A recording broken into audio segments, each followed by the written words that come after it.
I call to order this June 9th, 2026 meeting of the Blair Mayor and City Council. I am Mindy Rump, the Mayor of Blair, and I am pleased that you have joined us this evening. This is a public meeting and you are part of the process. I encourage you to participate and ask questions and share your thoughts. I will do everything that I can to make sure that your voice is heard tonight. We do have several rules to help us proceed with the meeting, and I ask that you please keep them in mind. If you do have a cell phone, please turn it off. If you need to take a call, step outside the chamber. When you wish to speak, simply raise your hand and I will call you forward to the podium. Brenda Wheeler, our city clerk, must record who you are, so please state your name, spell your last name, and state your address. Keep your remarks brief, about 3 minutes, so that others have the opportunity to speak. And please direct your remarks to either myself, City Council, or to City staff. A copy of the Open Meetings Act has been posted by both exits, and we will begin this evening with the roll call of members. Banner. Present. Paulson. Here. Long. Here. Wolf. Here. Willis. Here. Clark. Letcher. Yep. Highfield. Here. All members present except Clark. If you'd please stand and join me for the Pledge of Allegiance. I pledge allegiance to the flag of the United States of America and to the republic for which it stands, one nation, under God, indivisible, with liberty and justice for all. Thank you. Item number 4, approval of the consent agenda. So moved. Second. We have a motion and a second to approve the consent agenda. Please register your vote.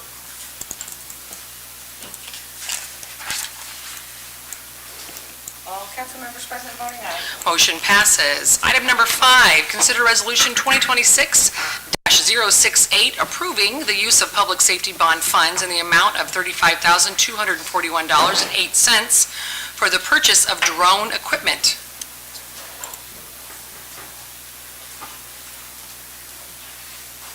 Good evening. Good evening. I am not Chief Kenzie. I'm Sergeant Hathaway, Josh Hathaway, with the Blair Police Department. I'm the drone team coordinator, so I've been tasked with doing this. We're seeking approval to use public safety bonds for $35,000 to modernize our drone program. Purchase 2 more indoor drones due to our expanded fleet and our expanded personnel that we use for SWAT deployments for like our joint team with Washington County. And then also 2 more outdoor drones will not replace our current ones, but will add to them and make them weather rated so we can fly in higher winds and rain.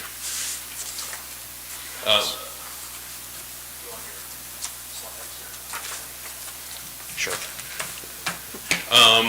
During the committee they asked for kind of what size they were. So the one, Vanna White, Tom White,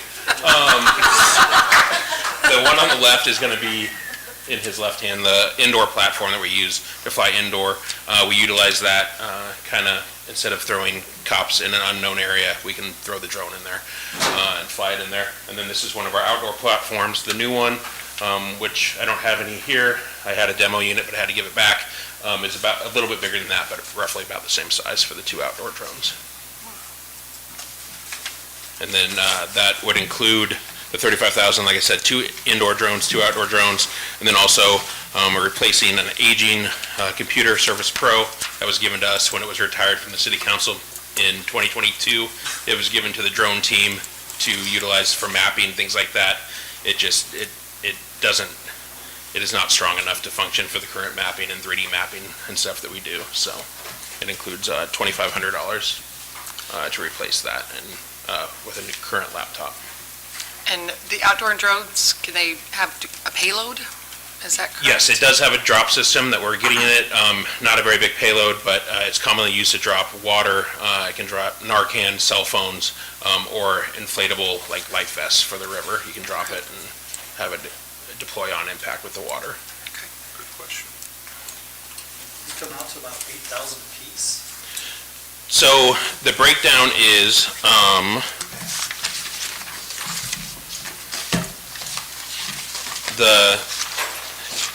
for the outdoor drones, it comes to, for 2 of them with accessories, batteries, it's $27,000 for 2 of them.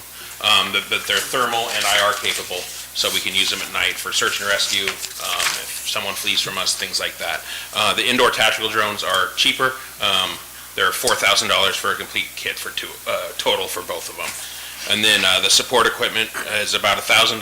That's extra batteries that they come standard with, just to keep us being able to keep deploying. Like Gateway Day, I think we went through all the batteries we had and we're charging and recycling them. And then that $2,500 for the laptop. So the indoor ones are cheaper. The outdoor ones, just based on their camera system, 4K cameras and thermal and IR, warranty, support, everything. The package comes to 27, so. And they fly in weather. Hmm? And they fly in And they weather. fly in weather, yep. Yeah. As of Today- now, we are not. Today they don't. Yeah, we cannot fly in rain, heavy fog, or anything like that because they're not IP rated, yeah. Would they still be functional in high wind? Yep, up to 35 is what they say, the factory, the company says. Any other questions for Sergeant Hathaway and his lovely assistant? Thank you. Thanks, sir. Thank you. Any comments from the public? Having none, Police and Fire Committee. Yeah, we discussed this with everybody and talked about what they currently had. They'll still have those drones, they'll still be able to use those drones they currently have, so they're not being mothballed for anything. This is just an addition to, gives them more capabilities. Very good question. We didn't think to ask the question about, do they have a drop line during the committee meeting, but it's a great question. It sounds like a really good use for it as well. So if there's not any questions? Was this something that was budgeted for? And it's not budgeted for, Sergeant, probably failed to mention, this is gonna go into the safe, what do we call it? Public safety Public bonds. safety bond. Funds. It's the same bond we got active for like fire trucks and stuff like that, so we have, David, is it 240,000? That's correct. So we have 240,000 left in that bond, so this would be 34,000 of it into that bond. Good question. Any other questions? All right. I'd like to introduce resolution number 2026-068. Resolution number 2026-068 was introduced by Councilmember Highfield approving the use of public safety bond funds in the amount of $35,241.80 for the purchase of drone equipment. I'd like to make a motion to adopt resolution 2026-068 as presented. Second. We have a motion and a second to adopt resolution number 2026-068. Please register your vote.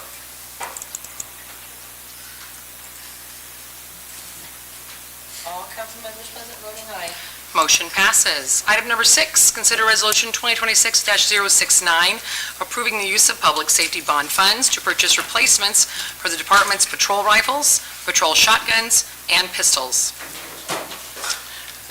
You are not Chief Kinsey again. I am not. Sergeant Hathaway. Yes, I act as one of our firearms instructor as well, so I am up here. I did not bring any show and tell for this, sorry. But no, this is utilizing public safety bond, requesting $17,229.70 to replace our current shotguns, rifles, and add more pistols with our personnel growth in our armory. Our shotguns and rifles were purchased in 2010 or 2011, so they've seen thousands of rounds. I can't even give you an estimate on how many rounds they've seen, but they're long past the date they need to be replaced. So that's what this would do, and we would not just plus our inventory up. We would trade in our old weapons as well to the company GT Distributors. And then all the pistols with our expanded personnel, it's so we can give a pistol or issue a new pistol to an officer and then have extra on hand in case one of our current firearms malfunctions and we need to replace it or things like that.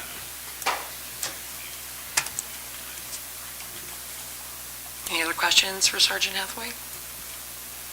And again, this is going to come out of the public safety bond, just like the past discussion. Thank you. Cheaper to buy guns than drones. Yeah. Any comments from the public? Having none, Police and Fire Committee.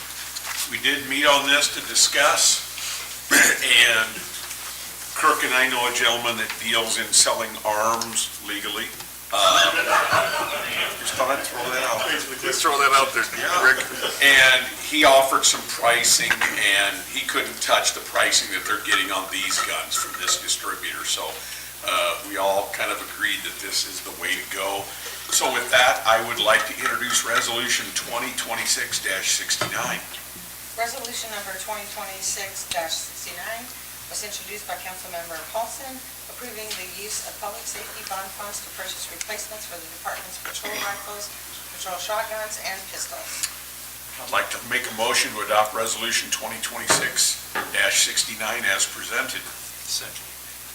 We have a motion and a second to adopt resolution number 2026-069. Please register your vote. All council members present voting aye.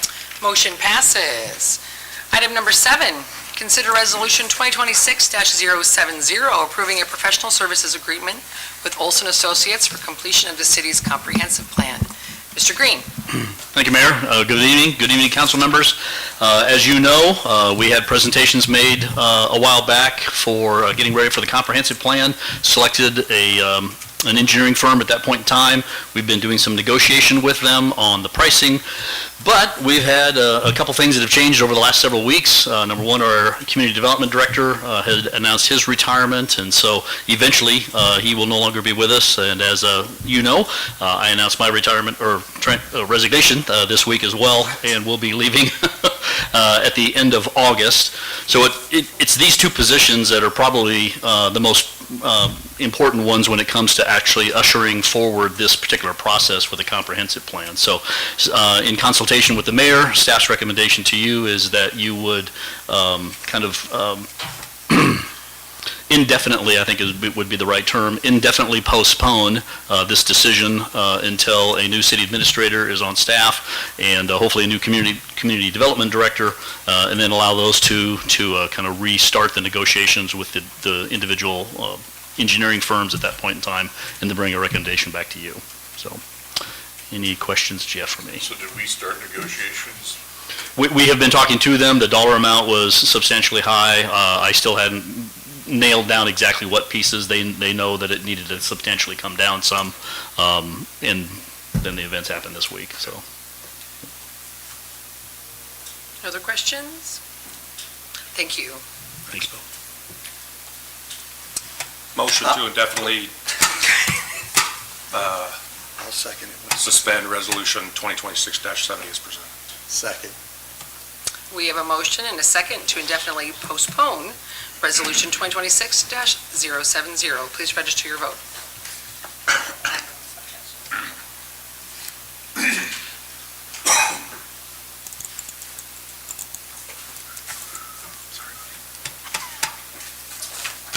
All council members present voting aye.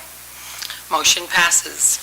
Item number 8, consider ordinance number 2617, repealing ordinance 2502 to allow for the creation of paving district number 205 under ordinance 2618 with a new legal description for Elk Ridge subdivision.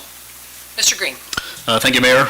So this item and the next item, item number 9, both deal with the Elk Ridge subdivision. As you are aware, that was a subdivision that had kind of gotten started from a conceptual standpoint and got to the point where it was going to be an assessment district. The engineering contracts were ready to be issued, but as what we typically do with assessment districts, we were waiting for that particular developer to come forward with the payment for that. That never occurred, sat still for several years.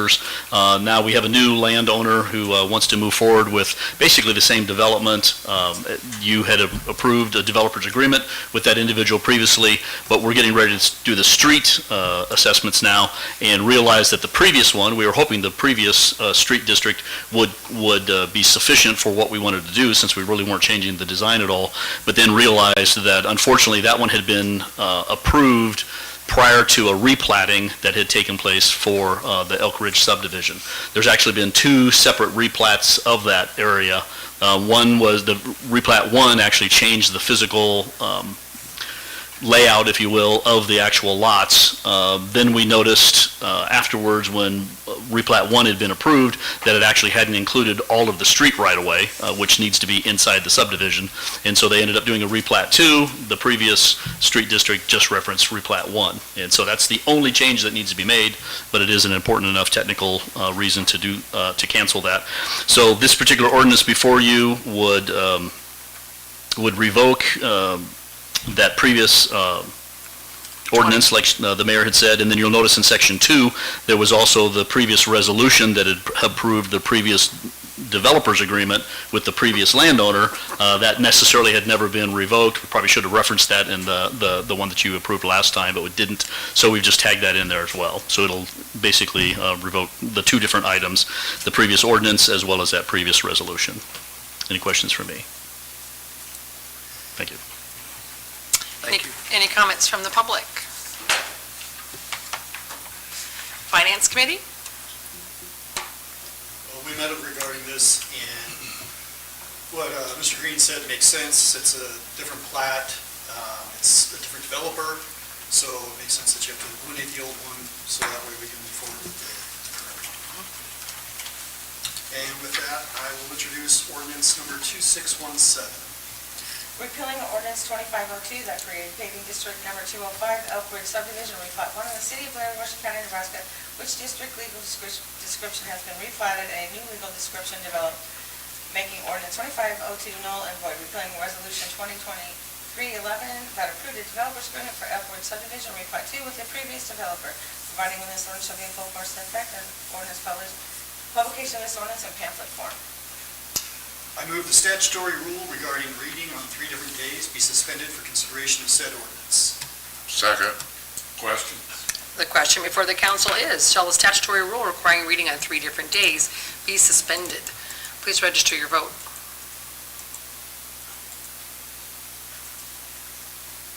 All council members present voting aye. Repealing ordinance 2502 that created paving district number 205, Elk Ridge subdivision, replat 1 in the city of Blair, Washington County, Nebraska, which district legal description has been replatted and a new legal description developed, making ordinance 2502 null and void. Repealing resolution 2023-11 that approves the developer's agreement for Elk Ridge subdivision, replat 2 with the previous developer, providing that this one should be full force and effect and ordering publication of this ordinance in pamphlet form. I move final passage of ordinance number 2617. Second. Question. The question before the council is, shall ordinance number 2617 be passed and adopted? Please register your vote. All council members present voting aye. I declare ordinance number 2617 duly adopted. Item number 9, consider ordinance 2618, creating paving district 205 to include grading, paving, curbing, guttering, and storm sewer for Elk Ridge subdivision. Mr. Green. Not to be confusing at all, but now that you have approved an ordinance that repealed a previous ordinance, you now get another ordinance to approve to replace the one that you just repealed. So say that 5 times quick. So this is a new creation of a street district, same number, 205, for Elk Ridge. And you'll notice that both in section 1 and in section 2, it makes reference to the most important piece, Elk Ridge subdivision replat 2.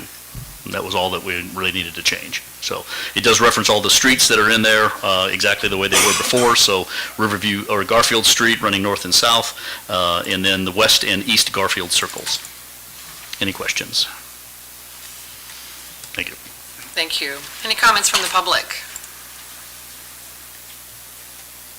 Having none, Finance Committee. Yes, we did meet on this, and not much to say, but I'm going to introduce ordinance 2618. An ordinance creating paving district number 205 in the city of Blair, Washington County, Nebraska, describing said street improvement district improvements to be constructed therein for Elk Ridge subdivision, providing that special assessments may be levied in proportion to benefits to the property in said district, which ordinance replaces ordinance 2502 that was repealed by ordinance 2517, providing that this one shall be full force and effect and publication of this ordinance in pamphlet form. I'll move the statutory rule regarding reading on 3 different days be suspended for consideration of said ordinance. Second. Question. The question before the council is, shall the statutory rule requiring reading on 3 different days be suspended? Please register your vote. All council members present voting aye. An ordinance creating paving district number 205 in the city of Blair, Washington County, Nebraska, describing said street improvement district improvements to be constructed therein for upward subdivision, providing that special assessments may be levied in proportion to benefits to the property in said district, which ordinance replaces ordinance 2502 that is repealed by ordinance 2517, providing this ordinance to be full force and effect and ordering publication of this ordinance in pamphlet form. I move final passage of ordinance 2618. Second. Question. The question before the council now is, shall ordinance number 2618 be passed and adopted? Please vote. All council members present voting aye. I declare ordinance number 2618 duly adopted. Item number 10, consider resolution 2026-055 for the installation of stop signs at 12th and Park, making it a four-way stop. And as a reminder, this resolution was postponed from the May 12th city council meeting. Mr. Heaton. Good evening, Mayor and Council. So as the Mayor just mentioned, revisiting this from several weeks ago. At the time, I know I presented the traffic study that was done in the area of 12th and Park back in April. We noticed that we had some increased speeds through that area, and it was recommended to put a stop sign in somewhere in the area. We looked between 12th Street and 13th Street.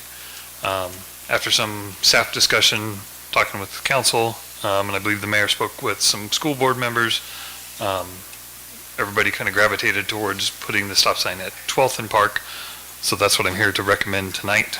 Happy to answer any questions if you have any. Thank you. Thanks. Thanks. Any comments from the public?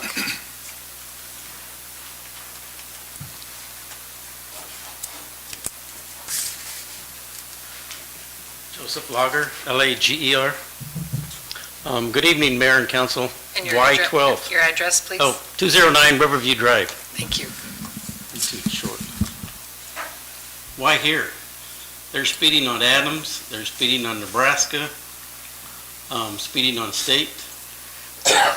Why are we just picking Park Street, and why at 12?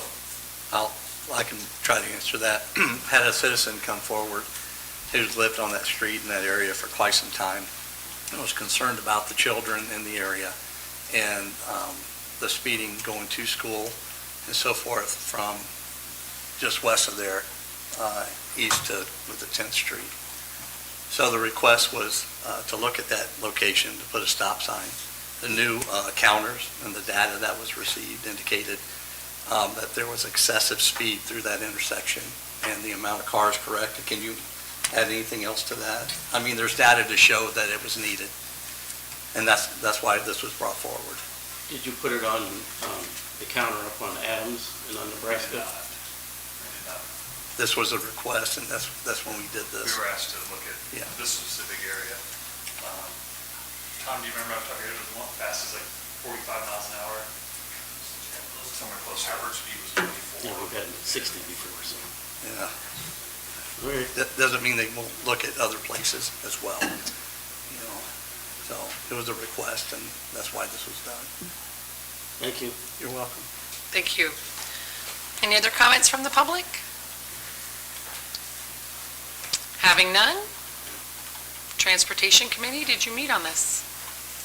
Yeah, we did meet on this. We had this before on a previous council, and we had some questions about what the location was going to be, and I think we've kind of narrowed it down. Obviously, the school has provided a recommendation as well, so, not to say we can't look at other streets in the future, but if there's no questions, I'll introduce Resolution 2026-55. Resolution number 2026-55 was introduced by Councilmember Letcher for the installation of stop signs at 12th and Park, making it a four-way stop. Motion to adopt Resolution 2026-55 is presented. Second. We have a motion and a second to adopt resolution number 2026-055. Please register your vote.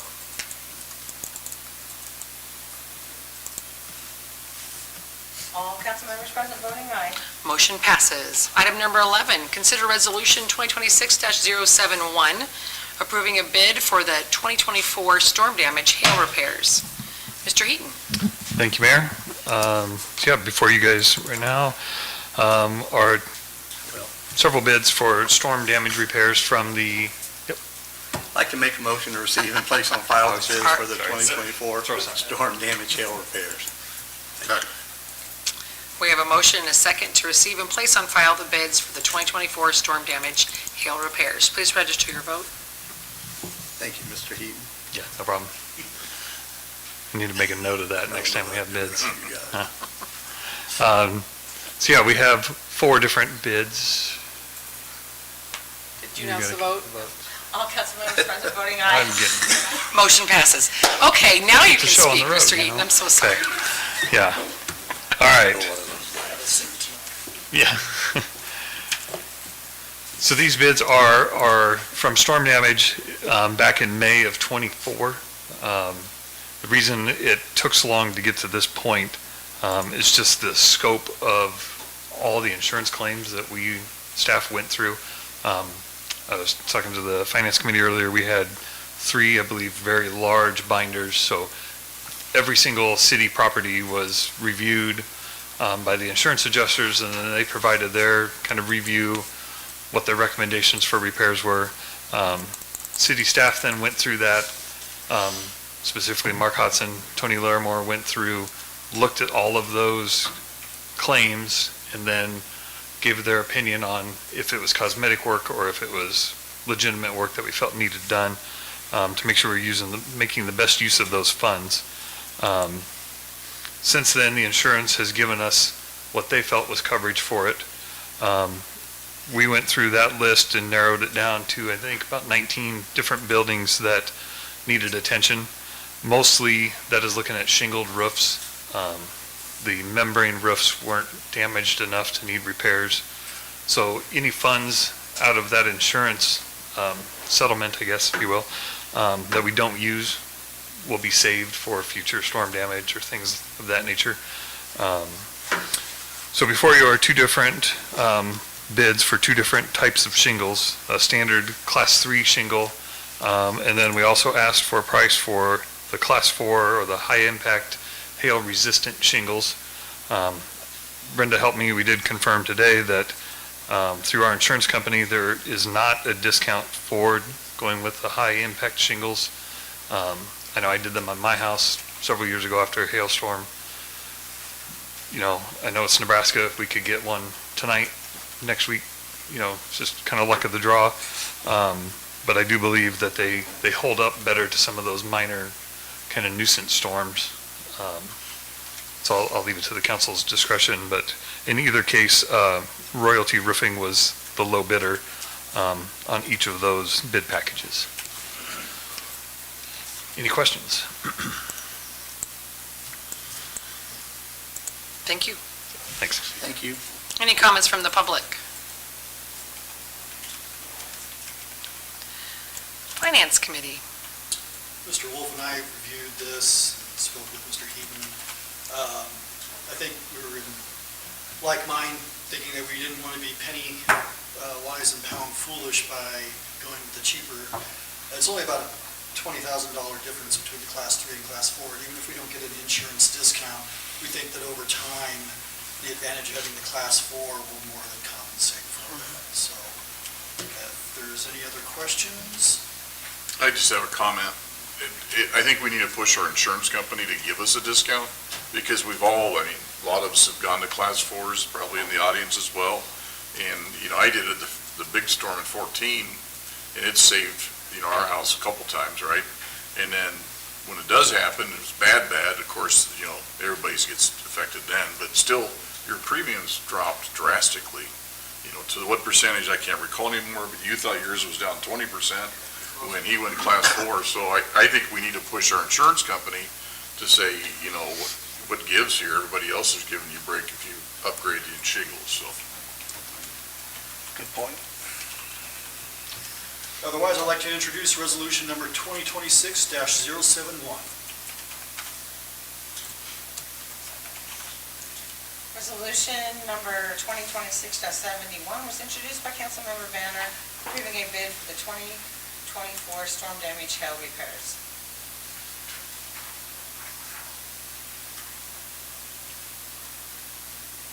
I'd like to adopt resolution number 2026-070 as presented. I think it's 071. 071. It's just a typo. Just say so. 071 Second. as presented. Thank you. We have a motion and a second to adopt resolution number 2026-071. Please register your vote. All council members present voting aye. Motion passes. Item number 12, consider resolution 2026-072, establishing no parking zones on certain portions of Meadow Drive and North 24th Street for emergency access and public safety. Mr. Heaton. Thank you, Mayor. So yeah, this item was a request. I believe a resident had reached out to Councilmember Heifel, maybe some of the others, just with concerns about the way the no parking zones laid out in Still Meadows. So I've zoomed in on the neighborhood, Highway 75 north, so up above here, so everybody's in the right ballpark here. We got Deerfield School and the library. I believe it was over the winter, there was a fire in this section of town, and there was some concerns afterwards of how easy it was for the fire trucks to get in, given that the way things currently stand, people can park on the north side of Meadow Drive or the west side of 24th Street. So Dave Ayton took one of the bigger trucks up there on just an average day and did say that it was tight to get the truck in and out, and felt that, I believe he said that, if it was night and in an emergency and we're trying to get through there quickly, that it could be difficult. So we had some conversations with some of the council members just on what changes we could make. This is what I propose, so we would add no parking to the red line sections. We'd have the guys go out, install no parking signs on that side of the street. There was some discussion too that once we do this, or before we put the signs out, we could send some letters to the neighbors in that area to just let them know that this change would be coming. But again, it's just with all of these roads coming together and tight turns, turning radiuses, if you get one car in the wrong spot, it really kind of hampers things for the big fire trucks. So that was the reason for this. Happy to answer any questions. If I could make a comment. Yeah. So Mike and Don Brand's house burned in January, and you can't see it, but it'd be just down there on their right-hand side. And Fort Calhoun came in with their ambulance, and they couldn't get around that way. They ended up coming through and cutting through other neighbors' front yards, literally, from the south side of 24th Street. This is at 10:30 at night, coldest day of the year, by the way. And we needed them because they had to take both Mike and Don to Omaha. So it was very tight, and the neighbors, were, brought it to my attention, so that's why we're doing this. So I think we need to do something about something, whether we do all of it at once or what, but, I'll leave that up to you guys.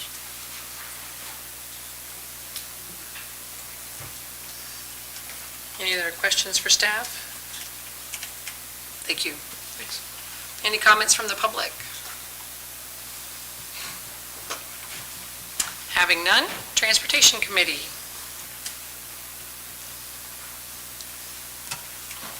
Well, I don't remember talking about this, but I think it's a great idea. I agree. So, with that, I'll introduce resolution 2026-072. We didn't, did we? If we did, it was a while We did? ago. I think we did, yeah. Well, it's been a while then. Yeah, it's it's been a- probably been over a month. Oh, it's been longer than a month then. Frank can remember a month.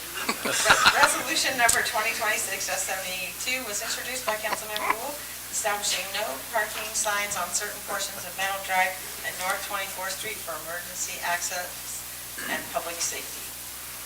Motion to adopt resolution 2026-002 as presented. Second. We have a motion and a second to adopt resolution number 2026-072. Please register your vote. All council members present voting aye. Motion passes. Mr. Green. This is a record. that to you earlier. Oh, thank you. Yeah, so everyone will notice that we are doing the administrator's report before the last item on the agenda. I'll make mention of that in just a second. But did want to update you a little bit on the application process then moving forward for the next city administrator. We hope to be finalizing any tweaks that we want to make to the job description and then get the posting out this week. It will be a nationwide post.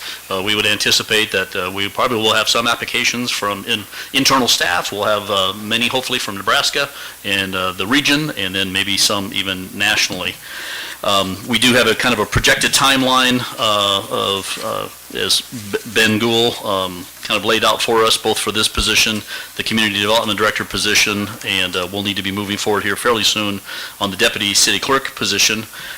So depending upon how many rounds of interviews we end up having to do for the administrator position, it could stretch into September sometime before the final decision or selection is made, and then depending upon how soon the candidate would be available, you'll be kind of proceeding from there. Again, my plan is to be here through the budget process at the end of August.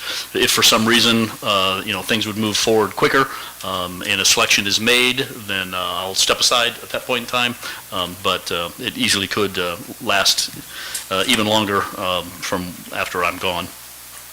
We do have several things that are still going on, though, around town. So later this week, we will be having our very first meeting regarding the Safe Streets for All plan program. So we're still going to be moving forward with that, even though have kind of temporarily put on hold the comprehensive plan one. Frankly, this might be actually a better process for us to be able to do, so we can really focus on the Safe Streets for All, which is both traffic-related streetwise intersection improvements, as well as pedestrian walkability and trails.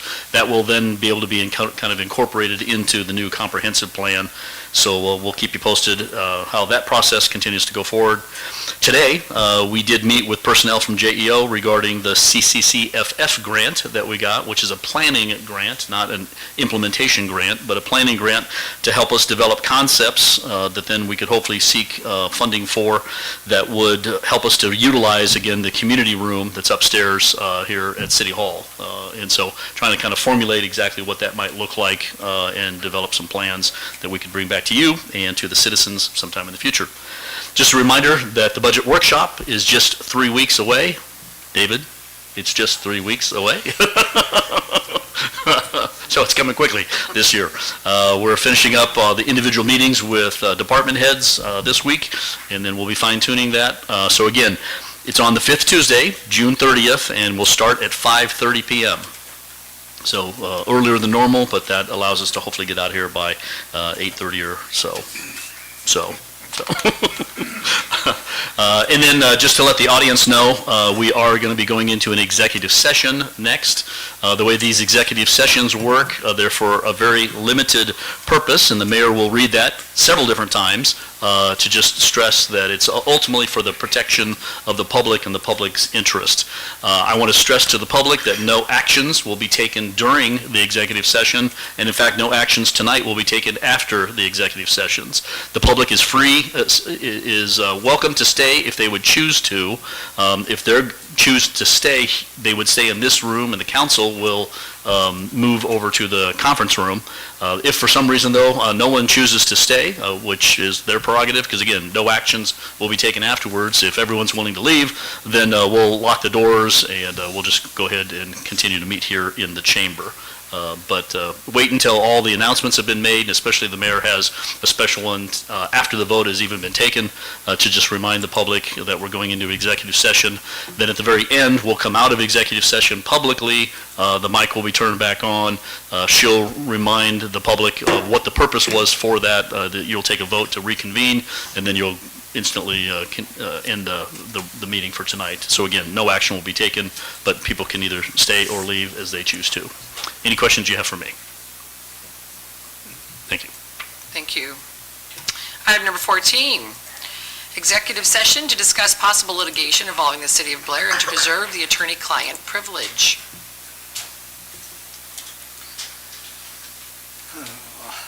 I'll make a motion to go into executive session at 7:39 p.m. for the following reasons: to discuss possible litigation involving the city of Blair and to preserve the attorney-client privilege.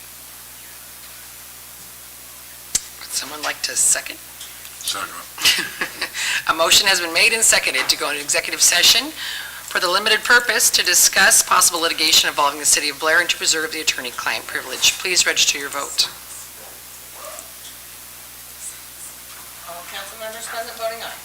A motion has been carried to go into executive session for the limited purpose of discussing litigation involving the city of Blair and to preserve the attorney-client privilege.